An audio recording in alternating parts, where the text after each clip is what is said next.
लोकसभेमध्ये महागाईवर चर्चा सुरू असताना काँग्रेसचे उपाध्यक्ष राहुल गांधी यांनी लोकसभेमध्ये चक्क डुलक्या काढल्या।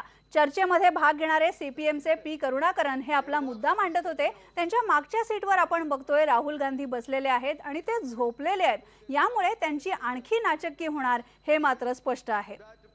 आणि याबद्दलच आपण बोलूया आमचे करस्पॉन्डंट विवेक कुलकर्णी यांच्याशी। विवेक, लोकसभा निवडणुकांचा प्रचार करताना राहुल गांधी नेहमी सांगायचे की आम्ही महागाई कमी करू, आमचं सरकार जे आहे ते गरिबांसाठी असेल, आतापर्यंत आम्ही गरिबांसाठी अनेक गोष्टी केलेल्या आहेत आणि राज्याच्या जनतेशी संबंधित एक महत्त्वाचा विषय महागाईवर चर्चा सुरू आहे। आणि असं असताना राहुल गांधी मात्र डुलक्या काढतात। अगदी बरोबर आहे। आज जेव्हा लोकसभेत महागाईवर चर्चा सुरू होती त्यावेळेस राहुल गांधींना मात्र डुलक्या लागत होत्या असं चित्र होतं। केरळमधले सीपीएमचे खासदार टी करुणाकरन हे आपले महागाईवर आपली मत मांडत होते आणि त्यावेळेस मात्र राहुल गांधींना डोळा लागला होता चक्क।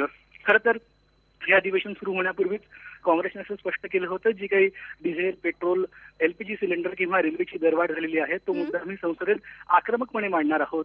लोक या सगळ्या दरवाढीमुळे वैतागलेले आहेत, कंटाळलेले आहेत आणि तो मुद्दा आम्ही प्रकर्षाने संसदेत मांडणार आहोत असं काँग्रेसने स्पष्ट केलं होतं। पहिल्या दिवशीपासून त्यांनी महागाईचा मुद्दा मांडलेला होता, पण सरकारने असं सांगितलं होतं की आम्ही सगळ्या विषयांवर चर्चा करायला तयार आहोत। कदाचित सरकारच्या ह्या आश्वासनावर राहुल गांधींचा विश्वास वाटला असावा आणि ते निश्चित होऊन त्यांना झोप लागली असावी। विवेक, पण तू म्हणतोय सरकारवर विश्वास ठेवला असावा। एकीकडे काँग्रेस विरोधी पक्ष नेतेपदाची मागणी करताय आणि काँग्रेसचे राहुल गांधींसारखे प्रमुख नेते महत्त्वाच्या चर्चेच्या वेळी झोपा काढतायत। अशा स्थितीमध्ये काँग्रेस विरोधी पक्ष नेतेपदाची भूमिका काय निभावणार?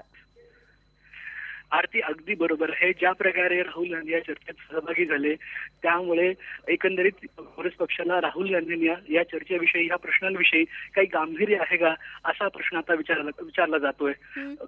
भाजपचे नेते शहनवाज हुसेन यांनी अशी टिप्पणी केली या सगळ्या प्रकरणावर की काँग्रेसने 10 वर्ष जे केलं ते आता राहुल गांधी संसदेत करतायत। अतिशय सार्कास्टिकली ह्या सगळ्या विषयावर प्रतिक्रिया उमटतायत। आरती बरोबर आहे विवेक, काँग्रेसचं सरकार झोपलेलं होतं अशी प्रतिक्रिया येते आणि आता विरोधी पक्ष नेतेपद ज्यांना हवं आहे, ज्या पक्षाला हवंय त्या पक्षाचे उपाध्यक्ष राहुल गांधी महागाईच्या चर्चेच्या वेळेस चक्क डुलक्या काढतायत।